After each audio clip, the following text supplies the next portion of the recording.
get you complete coverage of every news breaking in, tracking new developments as they happen.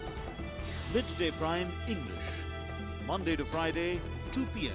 on DD India.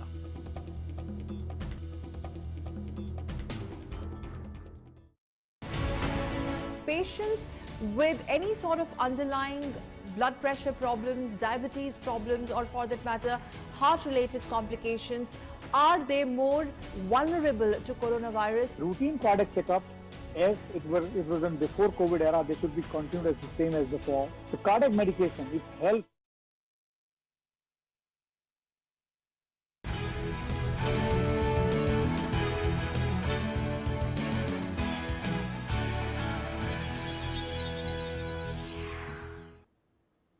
Namaskar and welcome. You're watching News Night. I'm Sakal Bhatt. Well, Prime Minister Narendra Modi on Monday launched the Indian Space Association, noting that India will ensure that the space sector unites the world, and India will have to ensure that space plays an important role in uniting and connecting the world in the 21st century.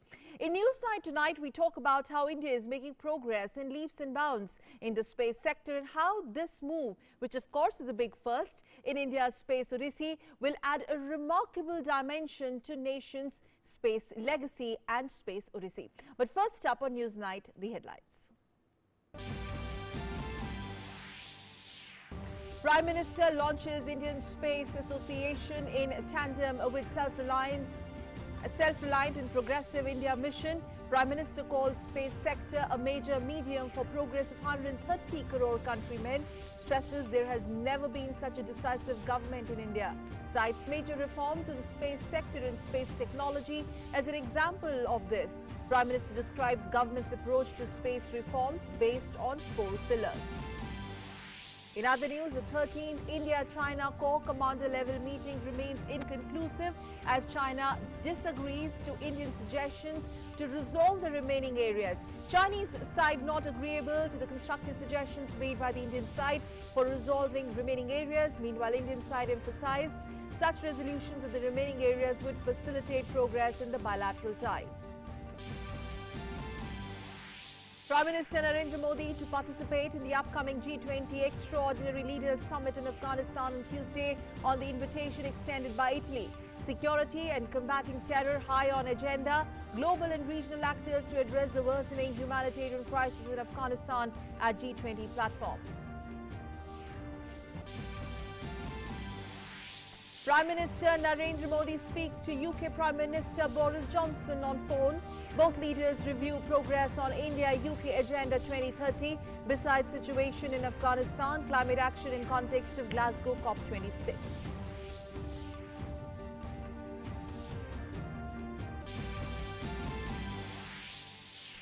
Economists David Card, Joshua Angrist and Guido Ambens win the 2021 Nobel Economics Prize for pioneering natural experiments to show real-world economic impacts in areas from the US fast food sector to migration from Cuba.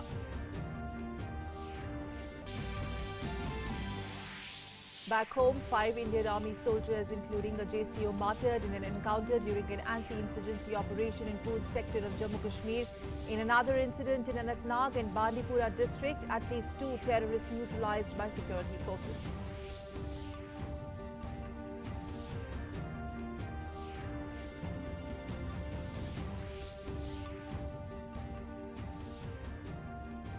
And now for the lead story in detail. Prime Minister Narendra Modi on Monday launched the Indian Space Association, or ISA. Prime Minister described the reforms in the space sector based on 4 pillars, namely freedom of innovation to the private sector, the government's role as an enabler, preparing the youth or the younger generation for the future, and also seeing the space sector as a tool for the improvement of the development of the common man. In a strong message, Prime Minister also said that India will ensure that the space sector unites the world. Here's a detailed report. In tandem with the national mission of self-reliant and progressive India, the Indian Space Association was formally launched on Monday by Prime Minister Narendra Modi as an industry body. In a virtual event, Prime Minister interacted with representatives and various stakeholders in the Indian space domain, with members comprising Indian Space Research Organization and others. Prime Minister said, 21st century has ushered in a series of big reforms in all sectors, adding to India's growing global stature. He stressed that there has never been such a decisive government in India as there is today. The major reforms that are happening in the country in the space sector and space tech are example of this. Bharat का सामर्थ्य दुनिया के सभी देश से जरा भी कम नहीं है। इस सामर्थ्य के आगे आने वाली हर रुकावट को दूर करना हमारी सरकार का दायित्व है और इसके लिए सरकार कोई कोर कसर बाकी नहीं छोड़ रही। आज जितनी निर्णायक सरकार भारत में है उतनी पहले कभी नहीं रही। स्पेस सेक्टर और स्पेस टेक को लेकर आज भारत में जो बड़े रिफॉर्म्स हो रहे हैं वो इसी की एक कड़ी है। Prime Minister remarked that government's approach to space reforms is based on 4 pillars. First, freedom of innovation to the private sector. Second, the role of government as an enabler. Third, preparing the youth for the future. And fourth, to see the space sector as a resource for progress for the common man. Prime Minister remarked that a self-reliant India campaign is not just a vision, but also a well-thought, well-planned, integrated economic strategy. ये vision है आत्मनिर्भर भारत का। आत्मनिर्भर अभियान सिर्फ एक vision नहीं है, बल्कि एक well thought, well planned, integrated economic strategy भी है। एक ऐसी स्ट्रेटेजी जो भारत के उद्यमियों, भारत के युवाओं के स्किल की क्षमताओं को बढ़ाकर भारत को ग्लोबल मैन्युफैक्चरिंग पावर हाउस बनाए। एक ऐसी स्ट्रेटेजी जो भारत के टेक्नोलॉजिकल एक्सपर्टीज को आधार बनाकर भारत को इनोवेशंस का ग्लोबल सेंटर बनाए। एक ऐसी स्ट्रेटेजी जो ग्लोबल डेवलपमेंट में बड़ी भूमिका निभाए, भारत के ह्यूमन रिसोर्सेज और टैलेंट की प्रतिष्ठा विश्व स्तर पर बढ़ाए। PM emphasized how the space sector earlier used to be synonymous with ruling dispensation, adding that it was his government that changed this mindset. आत्मनिर्भर भारत अभियान के तहत भारत ने डिफेंस, कोल और माइनिंग जैसे सेक्टर पहले ही खोल दिए हैं। पब्लिक सेक्टर एंटरप्राइज को लेकर सरकार एक स्पष्ट नीति के साथ आगे बढ़ रही है और जहां सरकार की आवश्यकता नहीं है, ऐसे ज्यादातर सेक्टर्स को प्राइवेट एंटरप्राइज के लिए ओपन कर रही है।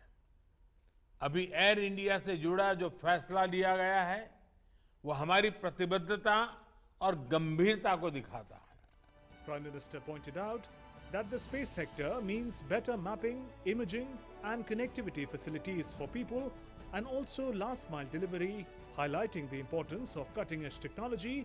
He said technology has helped in spreading the schemes and programs of the government to the most remote areas. आज अगर भारत दुनिया की टॉप की डिजिटल इकोनॉमी में से एक है तो इसके पीछे एक बड़ा कारण यह है कि हमने डेटा की ताकत को गरीब से गरीब को भी सुलभ कराया है। इसलिए आज जब हम कटिंग एज टेक्नोलॉजी के लिए स्पेस को एक्सप्लोर कर रहे हैं, तब हमें उस नागरिक को याद रखना है जो अंतिम पायदान पर खड़ा है। Prime Minister Modi said, India's space sector is a big medium for progress for 130 crore people, noting that now is the time for India in the 21st century. He said that during the last 7 years, space technology has been converted into a tool of last mile delivery and leakage-free, transparent governance. He gave examples of the use of geotagging in housing units for the poor, roads and infrastructure projects, development projects being monitored by satellite imaging. Space technology is being used in settlement of Fasal Bima Yojana claims. Navik system is helping fishermen. Disaster management planning is being carried out through this technology. Bureau Report, DD India. And as Prime Minister launched the Indian Space Association, we're going to talk about the big takeaways of Prime Minister's launch of the Indian Space Association that happened in a virtual encounter today, a virtual event today. Let's begin. Now, Prime Minister started by explaining the government's approach to the space reforms, which is based actually on 4 pillars. Let's try and understand what are these 4 pillars. First, freedom of innovation that is extended to the private sector. He also talked about government's role as an enabler, also one of the important points. Preparing the youngster or the future generation, young generation for the future, that being one of the important pillars. And also, most importantly, the space sector should be seen as a tool for the development of Aam Aadmi or common man. So basically, the last mile delivery.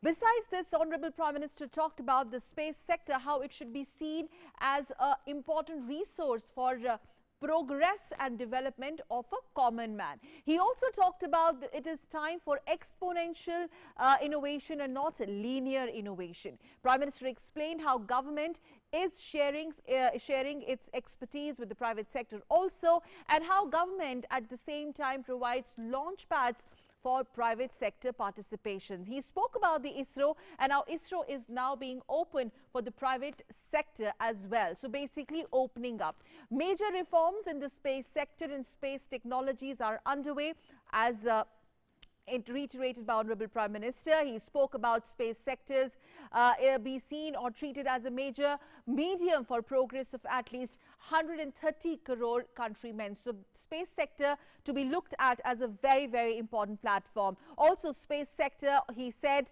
that it means better mapping, better imaging and better connectivity. And talking about connectivity, Prime Minister explained how this connectivity through the space reforms actually will facilitate more and more for common people. It's for their it's to facilitate the fruits of development. And then coming to the Atmanirbhar Bharat campaign, Prime Minister said that it is just not a vision but much beyond it. Atmanirbhar Bharat is basically, it's a well thought, well-planned, well-integrated economic strategy by the government of India, where the government is moving ahead very clearly vis-a-vis the public sector enterprise. It's a clear policy as far as the public-private partnership is concerned. And during the last 7 years, Prime Minister explained how space technology has been converted into a very, very important tool to ensure the last mile delivery and the last mile connectivity as well. And also Prime Minister talked about how space technology can be and will be is converted into a leakage-free and transparent governance. So space reforms helping in governance also. Prime Minister talked about government, how government has introduced innovation in space sector and how this is going to actually add another dimension to India's space legacy, India's space odyssey. We take a short break on Newsnight. When we come back, we talk about our talking point on Newsnight tonight. This being seen as a major policy reform, adding or heralding a new chapter in India's space odyssey. On the other side of the break, you're watching Newsnight.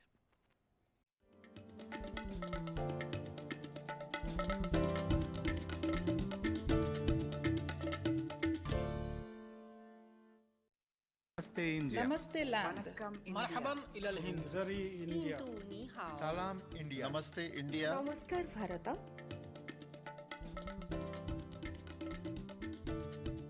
Mui Nous India. sommes land. Nahnu hunud. India. माँ हिंदी हस्ती Mung Hindian. Salam Hindustan. We are India.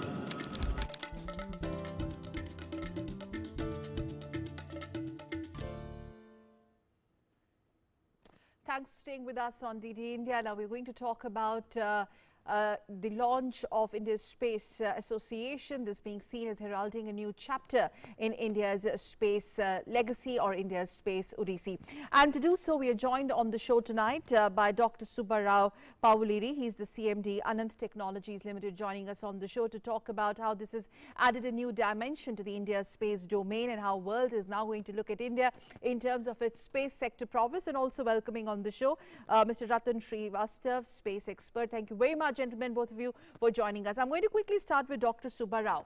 How big is this move, this being seen as a not only big first, but also adding another chapter when we talk about India's space prowess, especially in India's space sector, the big picture? Dr. Subbarao. Good evening. Namaskar. Namaskar. The space sector is very, very big in terms of its economy, the contribution to the economy. For example, it is said that all over the globe, the space economy is something about $400 billion.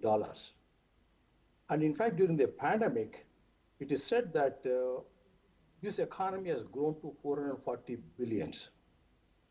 You can imagine from that, what can be the kind of economy that can be driven using the space sector. And when it comes to India, so far we have only 2% of the global economy is being, our part is now contributing to the space sector. Imagine if this grows to 10%, it's going to be as much as $50 billion, which means it creates a lot of opportunities in terms of employment, high technology areas, and also, many other things, bringing down the applications of the space to the ground level. What it means is the satellite data can be used for very many applications. For example, we can look at the urban mapping. That means every inch of urban area can be mapped. It can be used for infrastructure related activities. It can be used for agriculture. Again, in the agriculture, precision agriculture, forecasting the agricultural output, and weather forecasting. Like these are very many applications. Similarly, when the water is to be managed, groundwater exploration, surface water mapping, groundwater and surface water both to be optimally made use of into that. I'll give you another small example. Let's say we have the Himalayas on the northern part of the country. During summer, there's a melt of snow. Then automatically Pakranangal, etc. get filled up into that. So that means whatever the flow that comes in the summer, it comes from the snow melt in the Himalayas. For example, if you know much in advance, how much is going to be the quantum of water that's likely to come into these reservoirs, much ahead of that, then you can use the whatever little flows that is happening at the snow melt optimally can be utilized for agriculture, for drinking water, for many other areas into that. So therefore, all these things can be mapped, forecast can be done with using the space sector. For example, to control the entire, what's called environment, we need the forests are one of the important things in this. Okay. So entire mapping of the forest, surveillance of the forest, like this, very many areas we can have a lot of applications in that area. So therefore, economy can see directly contribution in terms of mapping, in terms of reception, processing, and value addition. Then imagine what could be the intangible benefits you get out of each one of those. That is the great contribution from that. This is as far as the applications are concerned. When you come with the satellites, again, the satellites are two types in that. One is a communication-related satellite, other one is Earth observation satellites. Just to break it, Dr. Subbarao, I'm sorry I'm interrupting you, just to break it and simplify it for Aam Aadmi, for a common viewer, just to understand why this is important. I'm going to come back to you. Let me quickly take opening remarks from Mr. Srivastav also. There was a lot of emphasis by Honorable Prime Minister on the freedom of innovation to be given to private sector. Now, participation of private sector, how critical is that going to be? First of all, how do you see this as a space expert? And what does it change when it comes to India's space tech, India's space domain, and the journey covered so far? Why is this different? So thank you for inviting me here and for asking me this question. A very relevant question, actually. Okay. See, as a country, if we have to take the next generational leap, we have to nurture the next generation of space technologists and scientists. The start for this was made last year in June when the Prime Minister opened up the space sector for private sector participation in a very major way. It is not to say that the private sector was not working in the space sector earlier. Almost 90 to 95% of components that go into any satellite or any rocket, that especially PSLV, are manufactured by the private sector and the public sector in India. Having said that, the role of the private sector has primarily been of a vendor. It has not yet become a partner. So if you have to involve the private sector as a partner in the Indian Space Research Program, you need more hands on the deck. But like Prime Minister said, it is not the time for linear expansion. It is time for a exponential expansion. And that can only happen. Yeah, so that is what I'm trying to make a point here, that if you need an exponential expansion, you need to have more than one resource on the table, which is more than ISRO. We need to involve the private sector and the public sector.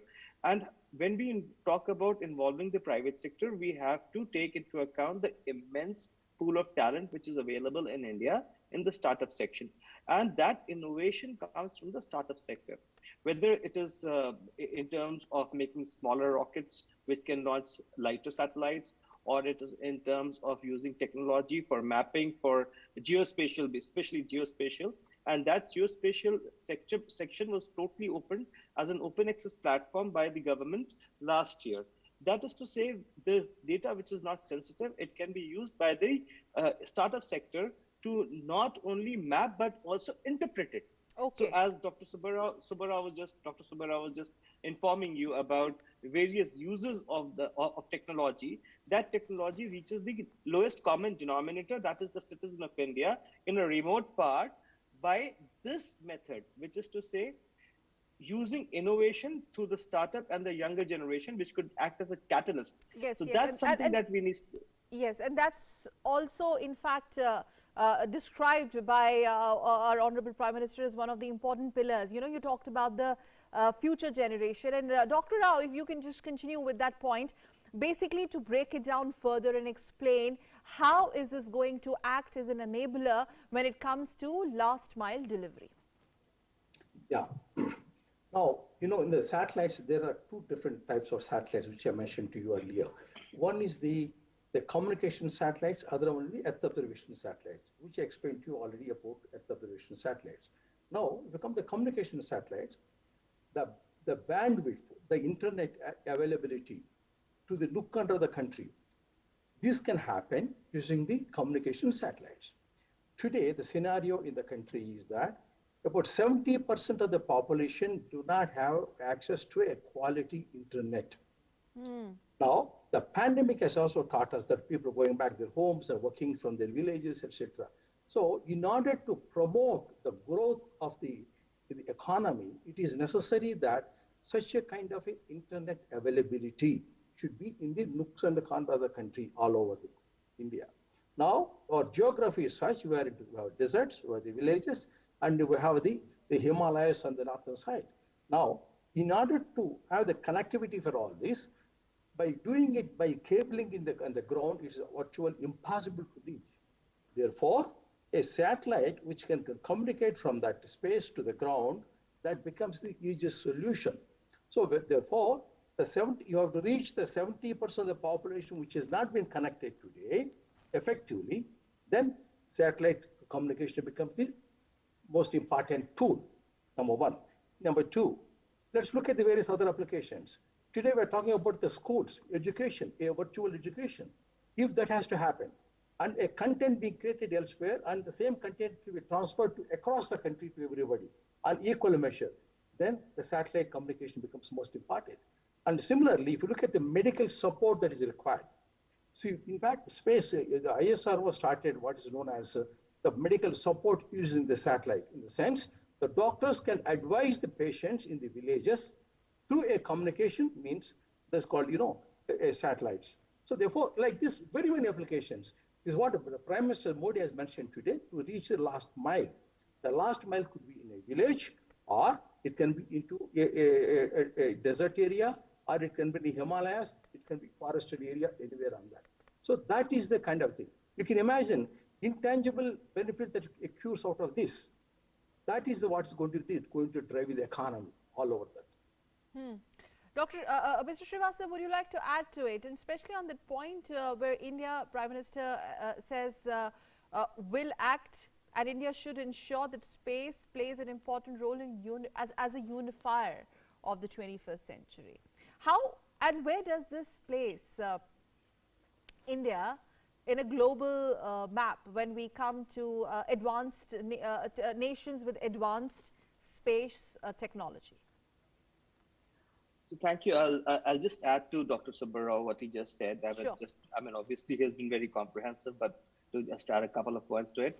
So for example, the India's dream of achieving digital India or connectivity through the digital means can never be achieved if we do not have BharatNet. If we need BharatNet, we need satellites. So again, the common man would be benefited by digital India only if it is connected. And like he said, you cannot do that by laying fibers, cables. You have to do it in the remote corners of India, whether it is Eastern India or Northern India, through satellites. So that's something which we need to understand. Telemedicine he touched upon. Having said that, I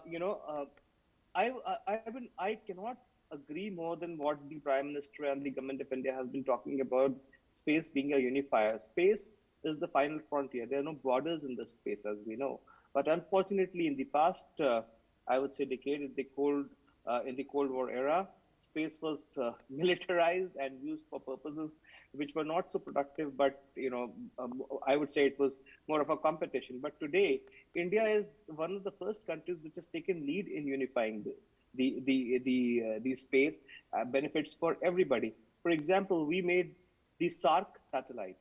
The SARC satellite was made, funded by India, launched by India, and that SARC satellite today is helping all the SARC nations in South Asia, less Pakistan, of course.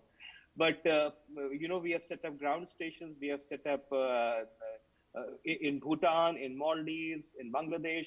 We are supporting our neighbors. So it is that concept of the Indian concept of one world family, as I would say. So space could be a unifier in terms of the technology that we have developed. India has developed cutting edge, frugal engineering technology, which is like one fourth of what, let's say, America would use in sending a satellite. We are frugal. Our Mars mission is equal to a Hollywood movie, as we have famously said earlier. And of course, it has got X number of times of money that America would have used. So I'm not trying to say that America is expensive. Okay, but we'll have to get a reaction on that from Dr. Rao. Well, he's smiling already. And with that, Dr. Rao. Yeah, sure, please complete your point. And Dr. Rao has facilities in America. He's manufacturing as an Indian company in America and selling to America. Am I right, sir? Okay, I think that's a very well-placed question and a well-placed point. Dr. Rao, last word for you, please. See, in space technology, basically when you look at the satellites or launch vehicles, at least 30 to 40% is human intervention in that. Okay, whereas look at the component maybe that we import from outside, or no, the cost is same whether we do that, or Americans do that, Europeans do that. Okay. But 30 to 40% that that part is going to be the most important. That's what makes the product cheaper in India. It's not that our expertise is cheaper. Our expertise is as good as anybody else, but we're low cost expertise is available in this country. That's most important. In fact, today every universities, every the institutions, they have completely the teaching about the space technologies now in this country. That's one part of it. I would like to touch upon, but one more also, as time is slow. It is not only a civilian application, but also the defense. And in fact, Colonel Ratan, he comes from the defense background. Okay. In the defense area, for example, we have so much of the marine, the seas all around us. And you have seen recently what happened between China and India. Okay, there's a lot of the wars that have happened, we call the tug of war, whatever the war that we call it. All right. So what is required? Now, every inch or square kilometer of land in the seas is need to be under surveillance. We don't know who will get into our economic zone. So therefore, that's very, very important part of it. It requires a constant monitoring with the satellites. So when the monitoring happens, maybe we need it every 1 hour, every half an hour monitoring to be done on that. So basically, similarly, just to India is such a vast country. And every square inch of land to be mapped. It becomes both from the civilian point of view also from the defense point of view. All right. All this will be necessary. So all in all, the writing is on the wall that this move is certainly going to place India in the comity of nations, the nations that are seen as the movers and shakers in space technology. Well, India will lead the way when it comes to unifying the world through space reforms. Well, that's the idea. That's the basic motive. And I'm really sorry. I'll have to really cut it short here, gentlemen, because we're really running short of time. But it was such a pleasure talking to you, Dr. Rao, and such an extreme pleasure to talk to you, Mr. Srivastav, also Ratan Srivastav. Thank you both of you for joining us on Newsnight. Thanks. Well, let's move beyond our talking point on the show and talk about India and China. And it seems there seemed to be no cooling off, in fact, between India and China over border standoff at eastern Ladakh, with latest round of commander-level talks remaining inconclusive. The Indian side stood its ground with constructive suggestions for resolving the remaining areas, but the Chinese side was not agreeable reportedly and also could not provide any forward-looking proposals. Meanwhile, the two sides have agreed to maintain communications and also to maintain stability on the ground. Here is more. The year-long standoff between India and China over the border dispute in eastern Ladakh does not seem to end. The latest round of talks between the military commanders of the two countries did not yield any significant result. The 13th India-China Corps Commander level meeting was held on October 10, 2021 at the Chushul-Moldo border meeting point. During the meeting, the discussions between the two sides focused on resolution of the remaining issues along the LAC in eastern Ladakh. The statement issued by India after the meeting said, the situation along the LAC had been caused by unilateral attempts of Chinese side to alter the status quo and in violation of the bilateral agreements. It was therefore necessary that the Chinese side take appropriate steps in the remaining areas so as to restore peace and tranquility along the LAC in the western sector. The Indian side emphasized such resolution of the remaining areas would facilitate progress in the bilateral relations. During the meeting, the Indian side therefore made constructive suggestions for resolving the remaining areas, but the Chinese side was not agreeable and also could not provide any forward-looking proposals. The two sides have agreed to maintain communications and also to maintain stability on the ground. The meeting thus did not result in resolution of the remaining areas. In the meeting, both sides agreed to maintain dialogue and maintain stability at the ground level. India said, it is our expectation that the Chinese side will take into account the overall perspective of bilateral relations and will work towards early resolution of the remaining issues while fully abiding by bilateral agreements and protocols. India clearly said that there was an attempt from China to change the LAC, leading to the dispute. चीन ने वहाँ पर camp बनाए अपने और जिन इलाकों में उन्हें नहीं होना चाहिए और जिन इलाकों से उन्हें वापस आना चाहिए था उस इलाके में तो वो कैंप लगा के बैठे हैं तो उनका इरादा नहीं था वहाँ से जाने का। अब ये बहानेबाजी है जो भी वो बातचीत कर रहे हैं। जहाँ तक भारत का सवाल है, हमारा स्टैंड बिल्कुल क्लियर है कि भाई अप्रैल 2020 में जो पोजीशन थी आप उस पोजीशन पे वापस चले जाइए और जब तक वो नहीं करेंगे तब तक वो भी बैठे हैं और हम भी बैठे हैं, हम भी पीछे हटने वाले नहीं हैं। ये स्टैंड ऑफ इतनी आसानी से नहीं जाएगा। After several rounds of talks, both the countries withdrew their forces from many areas, except for some areas where the deadlock still persists. Several rounds of talks have been held between India and China at various levels over the matter. The foreign ministers of the two countries also met in Dushanbe, Tajikistan, where it was agreed that both sides should resolve the remaining issues at the earliest, but China's adamant stand has led to no resolution. Bureau Report, DD India. Staying with Jammu Kashmir, 5 Indian Army soldiers were martyred in an encounter that broke out during an anti-insurgency operation in the Poonch sector of Jammu and Kashmir on Monday. Among the deceased are 4 Jawans and 1 junior commissioned officer. The operation was launched in a village in Surankot in the early hours following intelligence inputs about the presence of terrorists. Acting on the lead, the army cordoned off the area as 3 to 4 militants were believed to be trapped there. The officials said there were reports about the presence of a group of heavily armed terrorists in Chamrair forest after they managed to sneak from across the line of control. Meanwhile, BJP State President for Jammu and Kashmir, Ravindra Raina, has termed the Poonch incident a cowardly act by terrorists, saluting the martyred soldier. He said that the army will give a befitting reply to the terrorists whenever necessary. सेना के बहादुर जवानों ने जिस तरीके से आतंकवादियों के ऊपर ताबड़तोड़ प्रहार किया है, उससे ये आतंकवादी बौखलाहट में हैं और इस प्रकार का षड्यंत्रकारी दुस्साहस उन्होंने किया है। इस सारे क्षेत्र को सेना ने और जम्मू कश्मीर पुलिस ने कॉर्डन कर दिया है। तमाम वो आतंकवादी जिन्होंने इस हमले को अंजाम दिया है, उनको मौत के घाट उतारेंगे। Well, on the other hand, in the encounter between security forces and terrorists in Anantnag and Bandipora districts, the army has killed in fact neutralized 2 terrorists reportedly. The terrorist killed in Bandipora has been identified as Imtiaz Ahmadar. He has been linked to the banned terror organization Lashkar-e-Toiba. According to the police, the security personnel were also injured in this encounter.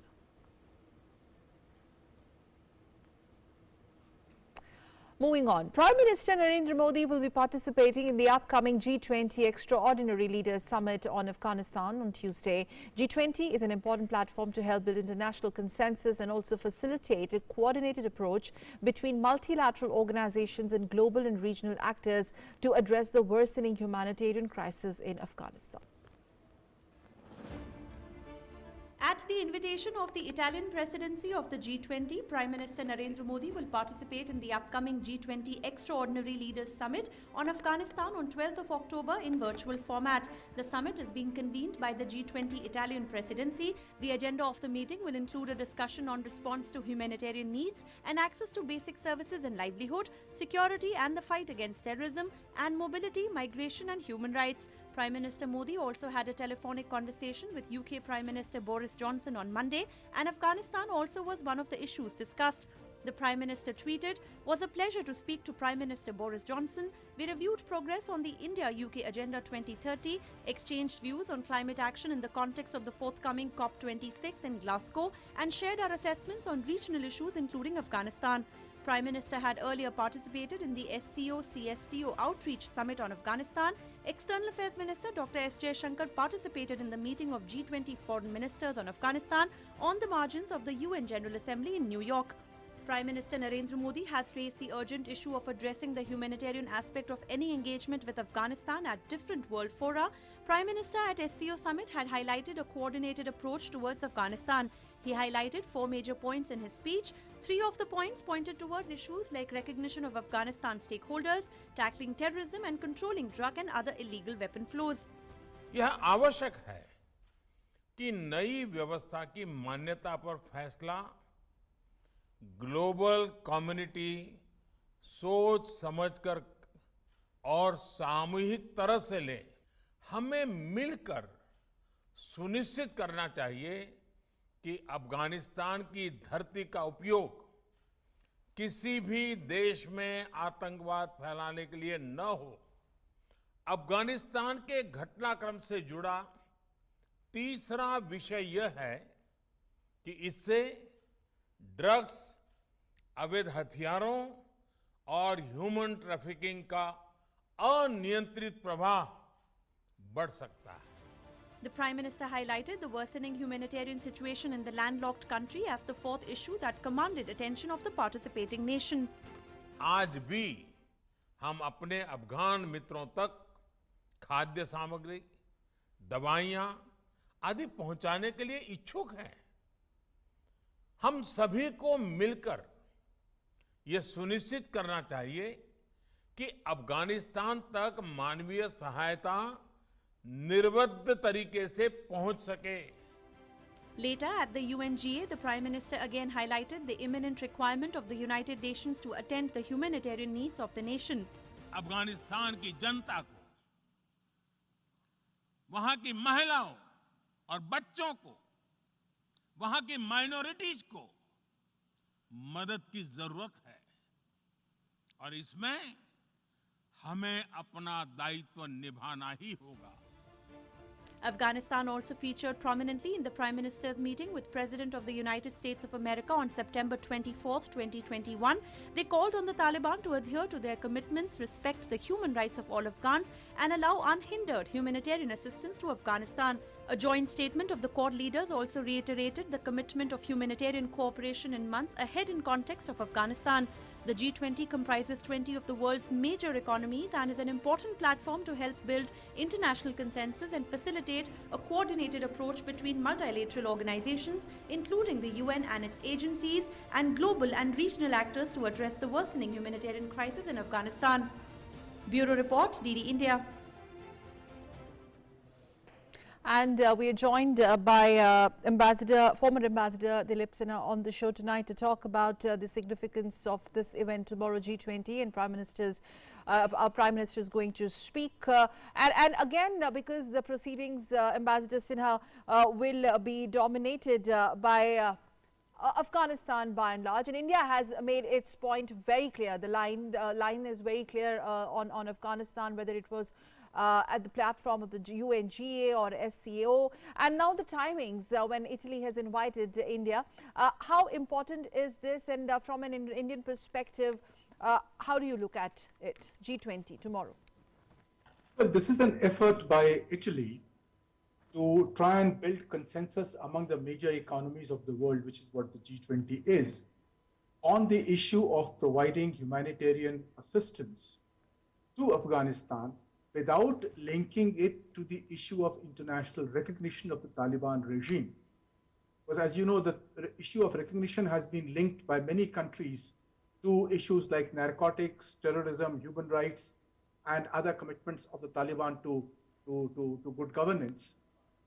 But everybody realizes that there is also the issue, the humanitarian tragedy that is unfolding in Afghanistan, the price of which is being paid by the ordinary people of Afghanistan. So this is an effort by Italy and in its capacity as the presidency of the G20 to try and build consensus on the issue of international assistance being provided. Now, from India's point of view, what's important is that both narcotics and terrorism are non-negotiable. We cannot have a situation where the Taliban take advantage of the fact that international assistance has started coming in and they are able to consolidate their rule. But in the process, they do not take any action against narcotics and terrorism. That will defeat the whole purpose of our loosening our stand on international assistance.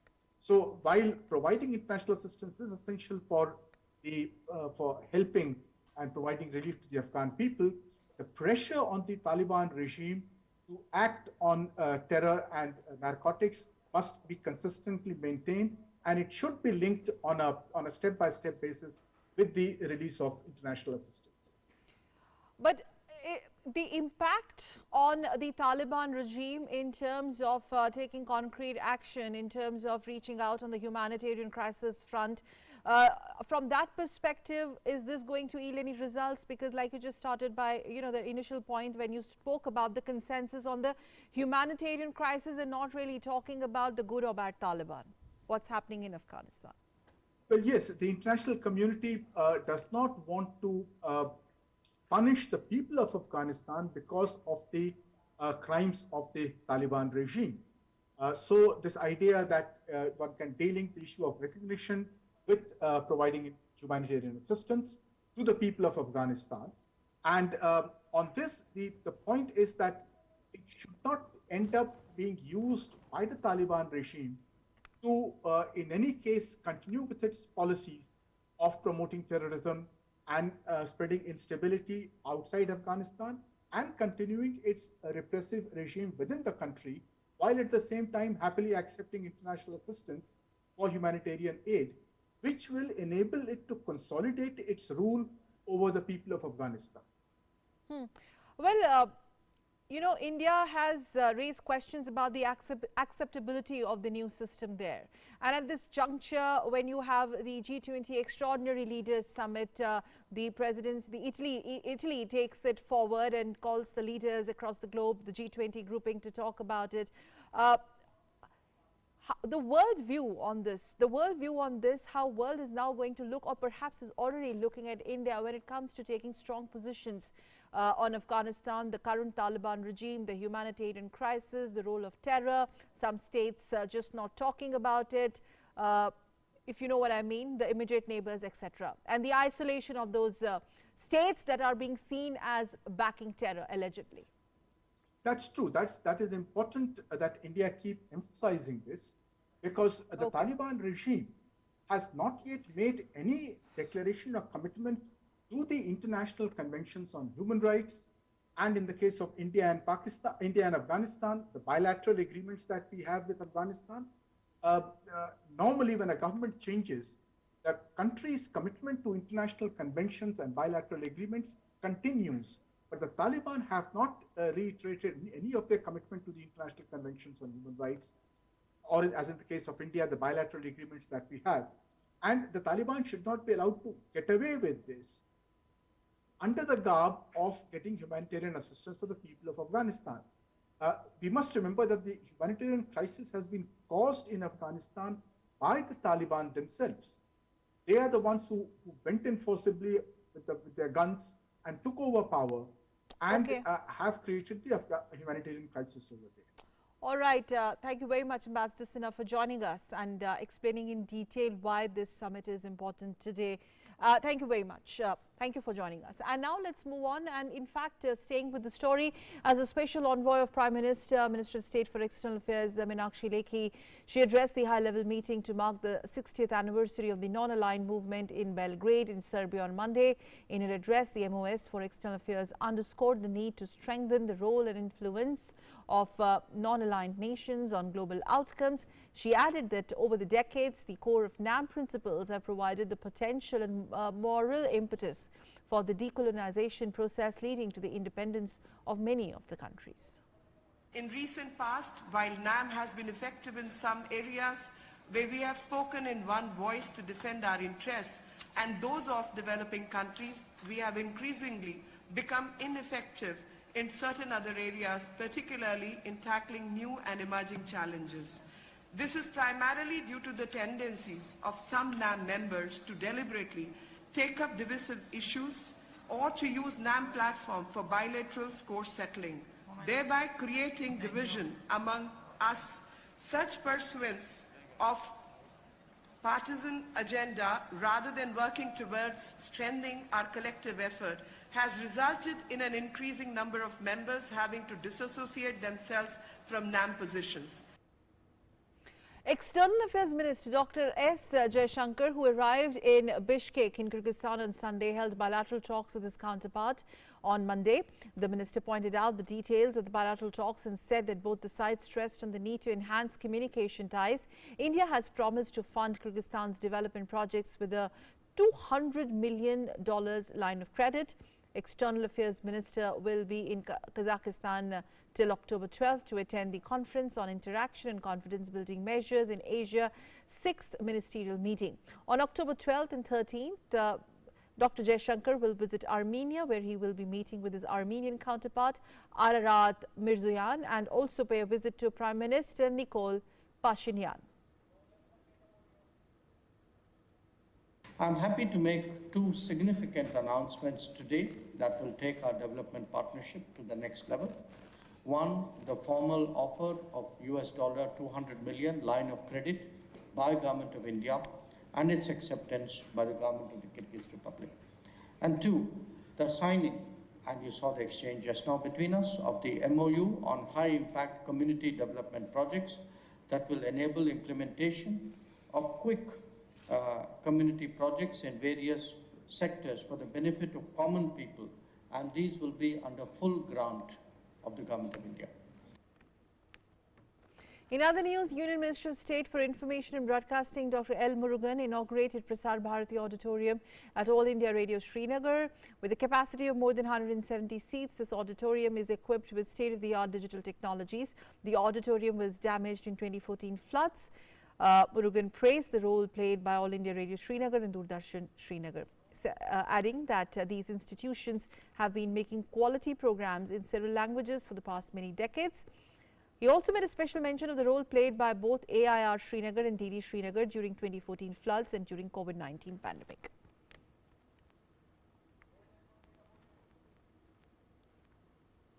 AIR Srinagar has been playing very important role since last several decades. On one hand, it has acted to provide quality broadcast services to the people of Kashmir. Considering the diverse nature of languages being spoken here, regular programs in these languages like Kashmiri, Gujri, etc.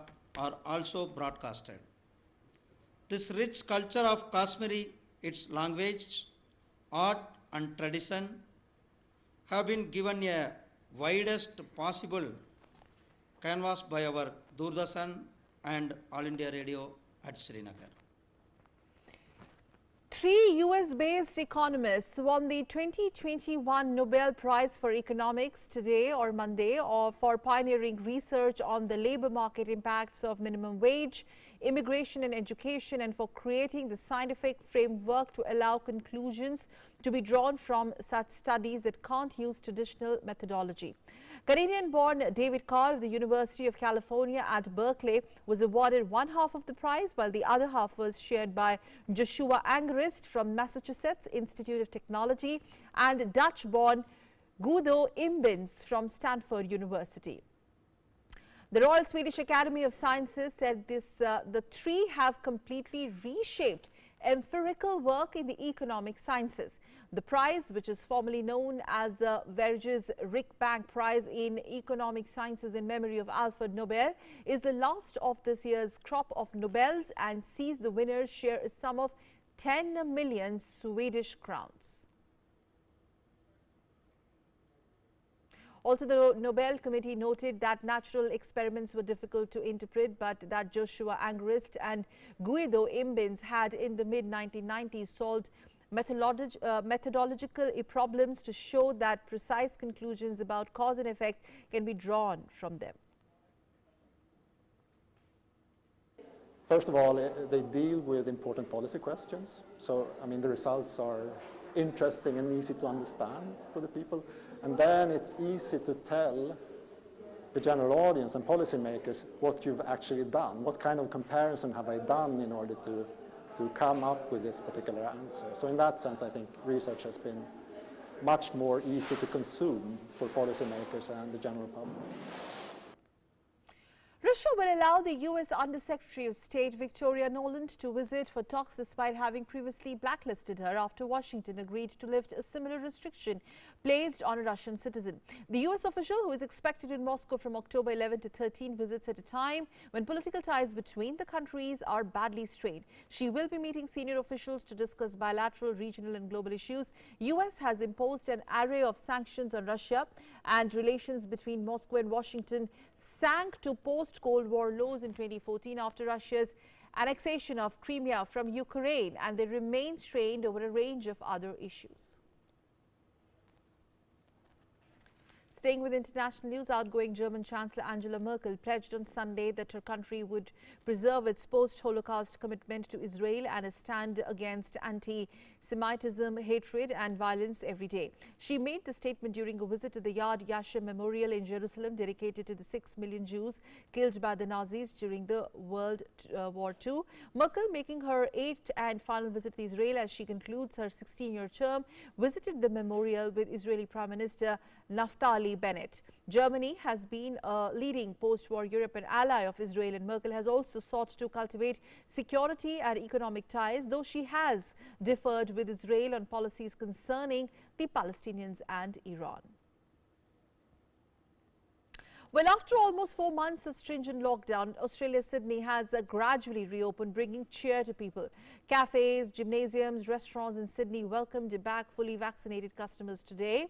Fully vaccinated Sydneysiders who make up more than 70% of the city's adults queued for pubs and shops that opened at midnight specifically for the occasion. COVID rules had banned household visits and travel beyond a 5-kilometre zone, but most restrictions have now been eased for fully vaccinated people.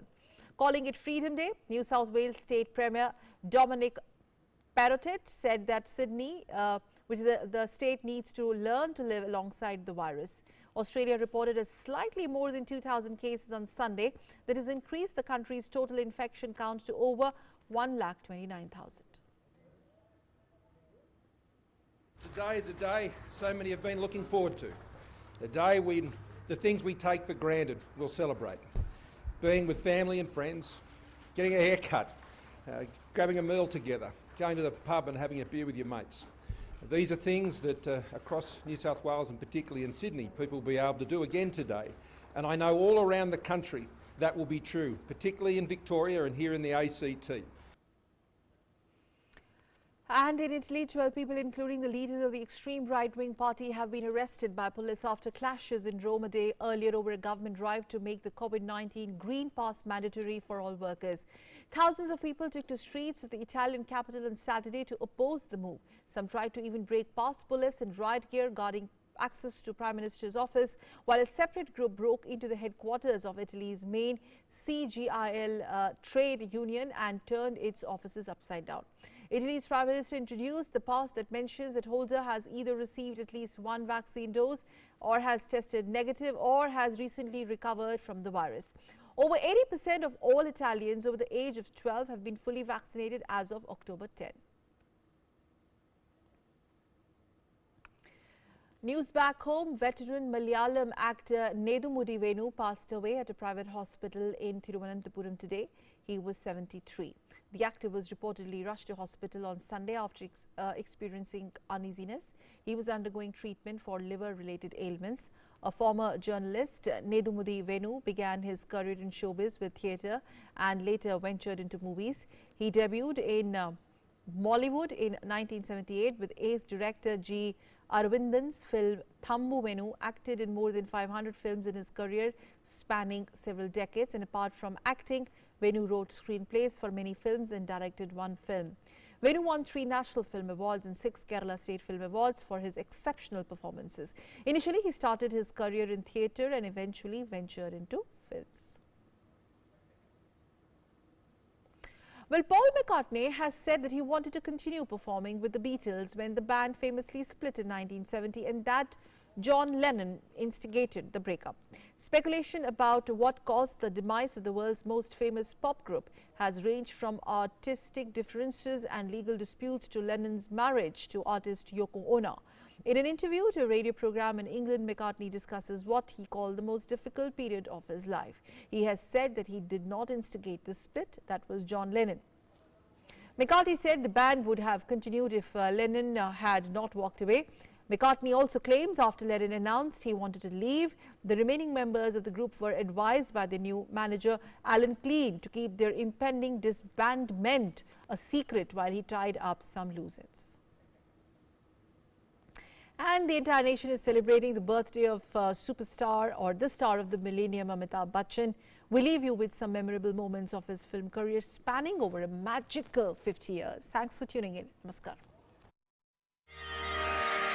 Don का इंतजार तो 11 मुल्कों की police कर रही है, लेकिन सोनिया, एक बात समझ लो, डॉन को पकड़ना मुश्किल ही नहीं, नामुमकिन। रिश्ते में तो हम तुम्हारे बाप होते हैं,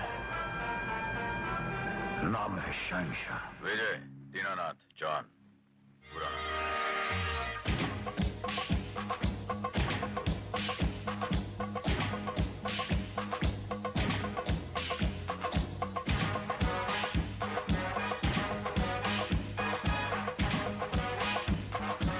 जिस रास्ते पर शानी सेठ ने मुझे ढकेला है, उस रास्ते पर कई और अदालतें आएंगी, कई और जेलें आएंगी। मेरे पीछे गरीबी की काली अंधेरी रात के सिवा कुछ नहीं।